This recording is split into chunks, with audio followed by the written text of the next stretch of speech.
Welcome back, guys. This week we're going to dissect the magician archetype, or what to do in general when you feel lost.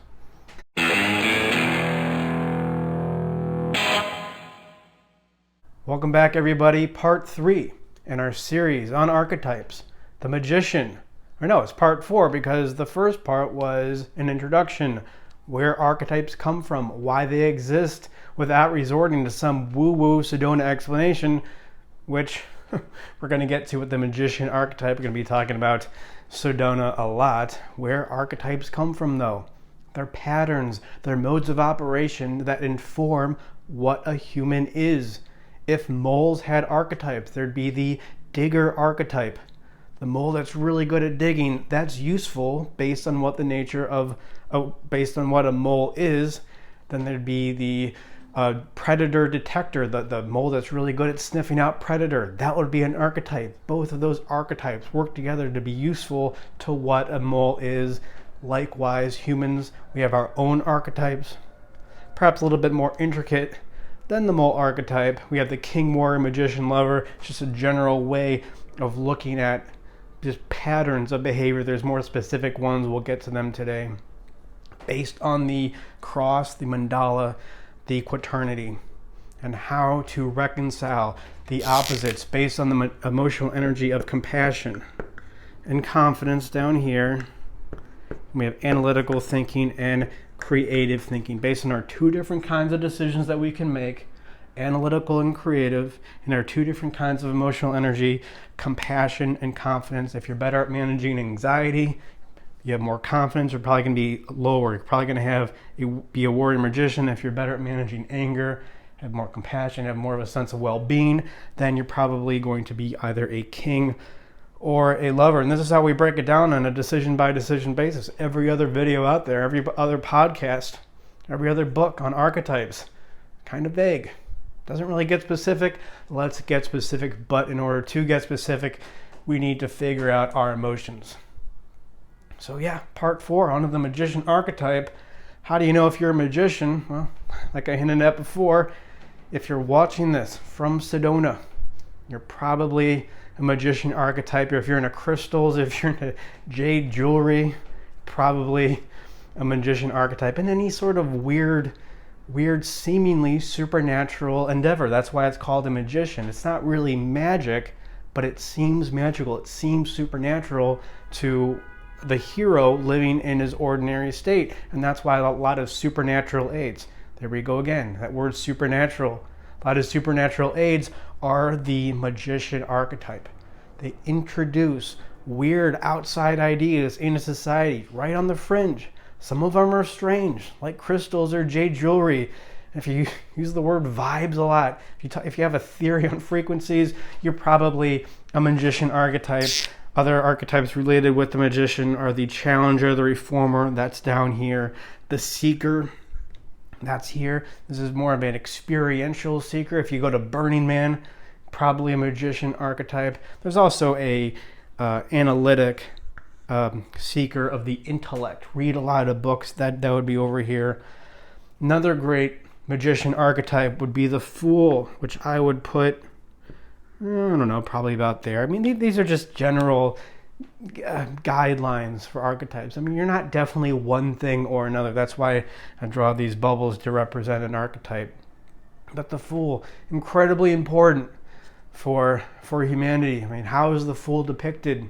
Go back as far as you want in our civilization. How's the fool depicted? He's always jumping off of a cliff. He's always the one willing to take the risk. If you want to incorporate, if you want to grow, if you want to evolve onto the next stage, you have to take the risk as represented by jumping off a cliff. And if you want to integrate new ideas into civilization, you got to be the one willing to look stupid, to embarrass yourself. And as we talk about what's embarrassment, very similar to awareness. Embarrassment is self-awareness. That's what the fool archetype's good at. And that's why a lot of people won't grow, is because they don't want to look stupid. They don't want to be the fool. But it's essential. It's essential to not only your personal growth, but the growth of any civilization, incorporate new ideas. So what are some attributes, specific attributes of the magician? light and dark, as we've done before in the series on archetypes. Well, kind of talked about before. Creative, the magician's fun, good at thinking about big ideas, like big, abstract, and seeing how they connect. Gets a bunch of information, puts it all together. The magician's great at that. They're typically fun to be around. They can be a jester in a positive sense. They're funny. They make jokes. Great to be around, but really abstract into big ideas, big experiences. This is the freshman dorm room experience of sitting around and thinking, oh, what if every cell in this universe, every atom in this universe is an entirely different universe? That's a very magician kind of discussion. So what are some dark attributes of the magician? Well, the main one is, I think, that the magician is lost. Too many ideas, really good at big abstract ideas, but there's too many of them in order to individuate from the magician, or in order to individuate, if you are a magician, is to get really concrete about what you need to do. Not a lot of friends, or people may want the magician to be around because they're a lot of fun, but not a lot of deep connections because you're always moving around. You're always going to Burning Man. You can't make a lot of friends, a lot of deep friendships if you're always doing that. And then as the king, what was the dark aspect of the king? Is he would become a tyrant. He's going to start controlling people. The magician, because it's an opposite archetype, is going to do the opposite thing. It's going to abandon. It's just going to leave you without even saying goodbye. The Irish goodbye. Just what happened? What happened to that guy? Oh, he just left. And then the negative aspects of being a jester, which is always joking around, never being serious, which I guess dovetails into not having any real long-term friendships. So what do you do? How do you individuate? If you're a magician, well, the first thing you got to do, or probably the main thing that you need to do, is you need to get really specific about what you need to do. You have 5, 6 great ideas for a business or for what you want to do with your life. No, that's going to lead to you being lost. You have to pick one and get really specific.